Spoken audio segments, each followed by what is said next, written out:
Le 1er mars 2023, les Émirats arabes unis ont établi de nouveaux critères pour déterminer la résidence fiscale. Les critères spécifiaient les exigences pour que les individus soient considérés comme des résidents fiscaux aux Émirats arabes unis sur le plan national et international. Je suis Cheyenne de GenZone et nous aidons les gens du monde entier à créer leur entreprise aux Émirats arabes unis, obtenir la résidence et ouvrir des comptes bancaires pour s'établir à Dubaï. Donc si vous voulez faire de même, assurez-vous de réserver un appel avec le lien dans notre description. Donc, selon les nouvelles règles en vigueur depuis le 1er mars 2023, un individu peut être résident fiscal des Émirats arabes unis dans 3 situations. Situation numéro 1, l'individu a sa résidence principale ici aux Émirats arabes unis et le centre de ses intérêts financiers et personnels se trouve aux Émirats arabes unis. Le lieu de résidence principale est une maison meublée, un appartement ou une maison qui peut être continuellement disponible pour l'individu sans nécessité de possession mais en location. Le centre d'intérêt financier et personnel d'un individu peut inclure la possession d'une entreprise aux Émirats arabes unis, un emploi, une famille, des activités culturelles ou posséder une propriété aux Émirats arabes unis.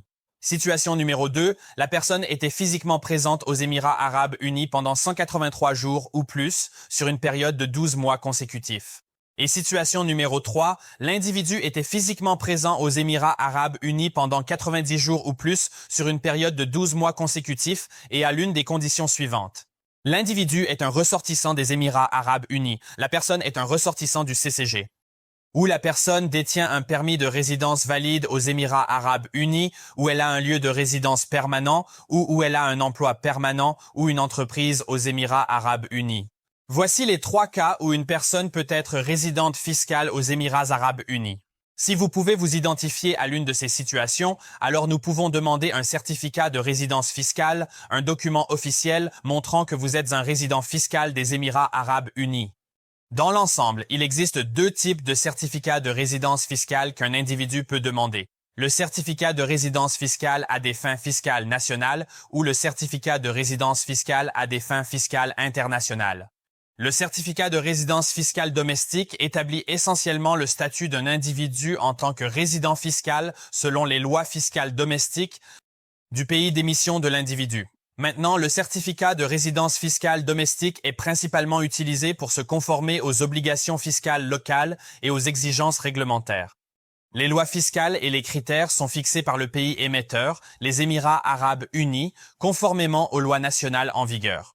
Si vous êtes physiquement présent aux Émirats arabes unis pendant 90 jours ou plus sur une période de 12 mois consécutifs et que vous avez une entreprise ici, vous êtes éligible pour demander un certificat de résidence fiscale domestique. Maintenant, le deuxième certificat de résidence fiscale que vous pouvez demander est le certificat de résidence fiscale à des fins de convention fiscale internationale. Maintenant, ce certificat de résidence fiscale entre en jeu pour vérifier que vous êtes résident du pays dans le but de bénéficier des avantages prévus par l'accord de double imposition. L'accord de double imposition, également connu sous le nom de DTA, est un accord bilatéral entre 2 pays ou plus. Dans ce cas, les Émirats arabes unis et un autre pays, pour éviter la double imposition des revenus, et bien sûr ce certificat de résidence fiscale à des fins fiscales de traité international est principalement utilisé pour éliminer toute obligation fiscale dans un pays où vous pouvez gagner un revenu ou avoir des liens mais vous n'êtes pas résident. Donc ce sont les critères pour être considéré comme un résident fiscal des Émirats arabes unis ainsi que les certificats de résidence fiscale potentiels que vous pouvez demander ici. Si vous avez des questions ou si vous souhaitez créer votre entreprise ici aux Émirats arabes unis pour devenir résident et ouvrir des comptes bancaires, réservez un appel avec le lien dans notre description et notre équipe chez GenZone vous aidera.